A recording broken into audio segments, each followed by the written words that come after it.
स्वागत है आप सबका। हिंदू धर्म को मानने वाले सभी लोग राम, सीता, रावण के बारे में अच्छी तरह जानते होंगे। रावण का नाम सुनते ही हमारे मन में एक क्रूर राजा, अहंकारी व्यक्ति, एक असुर और सबको तुच्छ समझने वाले घमंडी इंसान की छवि उभरती है। लेकिन बहुत ही कम लोग जानते हैं कि रावण सर्वशक्तिशाली, एक कुशल राजा, अत्यंत बुद्धिजीव और अपने परिवार की रक्षा के लिए किसी भी हद तक जा सकने वाला भगवान शिव का सबसे बड़ा भक्त और परम ज्ञानी था। कहा जाता है कि उसके जैसा ज्ञानी आज तक पैदा नहीं हुआ, जिसके ज्ञान के आगे देवता भी नतमस्तक हो जाते थे। तो रावण से जुड़े कुछ ऐसे तथ्य भी है जो आपने शायद एक साथ कहीं नहीं पढ़े होंगे, न सुने होंगे। रामायण के अलग अलग भागों से इकट्ठा करके आज हम रावण से जुड़े कुछ रोचक तथ्यों को आपके सामने पेश करेंगे। तो आइए देखते हैं वीडियो। आप देख रहे हैं एनीथिंग एनएक्स चैनल। अगर आप चैनल पर नए हैं तो चैनल सब्सक्राइब जरूर करें। बुराई पर अच्छाई का प्रतीक दशहरे को पूरा भारत काफी भव्यता के साथ मनाता है। इस दिन जगह जगह रावण का पुतला फूका जाता है। दशहरे शब्द का संस्कृत में अर्थ है सूर्य का उदय न होना। इसी अर्थ के चलते यह माना जाता है कि वध के आखिरी दिन जब तक राम ने रावण को मार नहीं दिया था तब तक सूर्य नहीं उगा था। रावण के दादाजी का नाम प्रजापति पुलत्स्य था, जो कि ब्रह्मा जी के 10 पुत्रों में से एक थे। इस तरह देखा जाए तो रावण का परपोता हुआ, जबकि उसने अपने पिताजी और दादाजी से हटकर धर्म का साथ न देकर अधर्म का साथ दिया था। यही कारण था कि बचपन से ही रावण के पास ब्राह्मण जैसी बुद्धि और राक्षसों जैसी शक्ति थी। राजाधिराज लंकाधिपति महाराज रावण को दशानन भी कहते थे। कहते हैं कि रावण लंका का तमिल राजा था। शिवजी ने ही रावण को रावण नाम दिया था। ऐसा कथाओं में बताया है कि रावण शिवजी को कैलाश से लंका ले जाना चाहते थे, लेकिन शिवजी राजी नहीं थे, तो उसने पर्वत को ही उठाने का प्रयास किया। इसलिए शिवजी ने अपना एक पैर कैलाश पर्वत पर रख दिया, जिससे कि रावण की उंगली दब गई। दर्द के मारे रावण जोर से चिल्लाया, लेकिन शिवजी की ताकत को देखते हुए उसने शिव तांडव किया। शिवजी को यह बहुत अजीब लगा कि दर्द में होते हुए भी उसने शिव तांडव किया, तो उसका नाम रावण रख दिया, जिसका अर्थ है तेज आवाज में दहाड़ना। हमने रावण के 10 सिरों के बारे में सुना है। इसमें 2 प्रकार के मत हैं। एक मत के अनुसार रावण के 10 सर नहीं थे, जबकि वो केवल एक 9 मोतियों की माला से बना एक ब्रह्म था, जिसको उसकी माता ने दिया था। दूसरे मत के अनुसार जब रावण शिवजी को प्रसन्न करने के लिए घोर तप कर रहा था, तब रावण ने खुद अपने सिर को 10 से टुकड़ों में अलग कर दिया था। जब शिवजी ने उसकी भक्ति देखी तो उससे प्रसन्न होकर हर टुकड़े से एक सिर बना दिया, जो कि उसके 10 सर कहलाए। रावण और कुंभकर्ण वास्तव में विष्णु भगवान के द्वारपाल थे, जय और विजय, जिनको एक ऋषि से मिले श्राप के कारण राक्षस कुल में जन्म लेना पड़ा था और अपने ही आराध्य से उनको डरना था।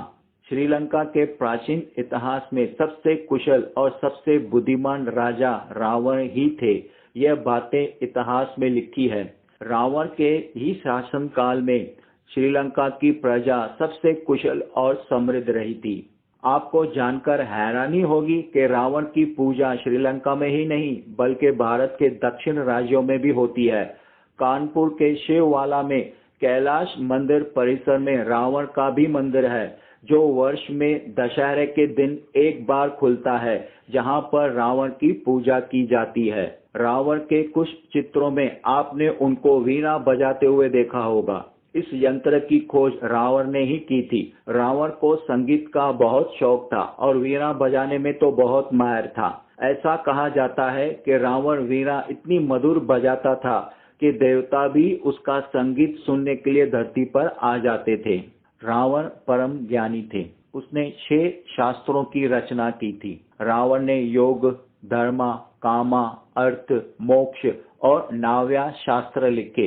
इसके अलावा शिव तांडव और लाल किताब की रचना भी की थी।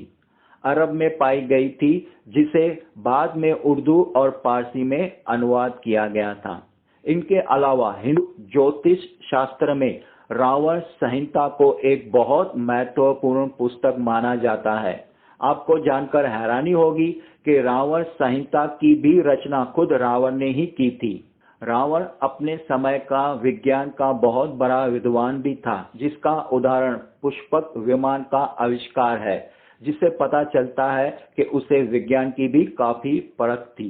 रावण ने यमपुरी जाकर यमराज को युद्ध के लिए ललकारा था और उन्हें हराया और नरक में सजा पा रहे जीव आत्माओं को यमलोक से मुक्त करवाया और उन्हें अपनी सेना में भर्ती करवाया। माना जाता है कि जब उसके पुत्र मेघनाद का जन्म हुआ था तो उसने सभी ग्रह को 11वें स्थान पर रहने के लिए कहा था ताकि उसका पुत्र अमर हो जाए, लेकिन शनि महाराज 11वें स्थान की जगह 12वें स्थान में जाकर विराजमान हुए। रावण इस घटना से इतना क्रोधित हुआ कि उसने शनि देव पर ही आक्रमण कर दिया और कहा जाता है कि कुछ अवधि के लिए रावण ने शनि महाराज को अपना बंदी बना दिया था। रावण एक आदर्श भाई और आदर्श पति भी थे, क्योंकि उसने अपनी बहन शूरपंखा का अपमान का बदला लेने के लिए वह कदम उठाया जो आगे चलकर उसके विनाश का कारण बना। और वहीं दूसरी तरफ अपने पत्नी को बचाने के लिए वह उस यज्ञ से आधे में उठ गया, जिससे कि वह भगवान श्री राम की पूरी सेना को तबाह कर सकता था। इसके अलावा जब कुंभकर्ण को ब्रह्मा जी ने हमेशा के लिए नींद में रहने का वरदान दिया था, तो रावण ने तपस्या करके उसकी अवधि को 6 महीने करवा दिया था, जिसे पता चलता है कि रावण अपने भाई बहनों और पत्नी की कितनी फिक्र करता था। अब बात करते हैं सोने की लंका की। लंका का निर्माण विश्वकर्मा जी ने किया था और जब उस पर रावण के सौतेले भाई कुबेर का कब्जा था। पर जब रावण तपस्या से लौटा तो उसने कुबेर से पूरी लंका छीन ली। ऐसा कहा जाता है कि रावण के राज में गरीब से गरीब का घर भी सोने से भरा होता था, जिसके कारण उसकी लंका नगरी में खूब ख्याति थी। क्या आप जानते हैं जैन ग्रंथों में और जैन धर्म में रावण की पूजा की जाती है। रावण चाहते थे कि उनकी महल की सुगंध आए और साथ ही रावण चाहता था कि स्वर्ग तक सीढ़ियां बना दे, समुद्र के खारे पानी को मीठा कर दे, और रावण यह भी चाहता था कि उसके राज्य में सभी लोग गोरे हो, काले रंग का कोई भी व्यक्ति न हो। जब भगवान श्री राम के बाणों से रावण के प्राण निकलने वाले थे, तब उन्होंने खुद लक्ष्मण से कहा कि रावण से जीवन की कुछ ऐसी शिक्षा लो जो और कोई नहीं दे सकता। रावण ने लक्ष्मण को 3 बातें बताई। कभी भी शुभ काम में देरी नहीं करनी चाहिए, अपने शत्रु को कभी भी छोटा नहीं समझना चाहिए, अपने जीवन का कोई भी राज हो तो उसे किसी को भी नहीं बताना चाहिए। तो दोस्तों, आपको इन तथ्यों के जरिए रावण के बारे में और गहराई से जानने को मिला होगा, जिसमें रावण के कुछ अच्छे गुण भी थे और कुछ अवगुण भी थे, लेकिन अवगुणों की मात्रा जब उसमें बढ़ गई थी तब उसका विनाश हो गया था। शायद इसलिए आज आपको राम नाम के हजारों लोग मिल जाएंगे, पर रावण एक ही था और रहेगा। इसलिए इंसान को अपने दुर्गुणों को अपने से दूर रखना चाहिए, रावण की तरह हमारा भी विनाश न हो। तो आपका क्या कहना है रावण के बारे में, कमेंट करके बताइए। और हाँ, वीडियो अच्छा लगा तो लाइक और शेयर करना मत भूलिए और चैनल सब्सक्राइब जरूर कीजिए।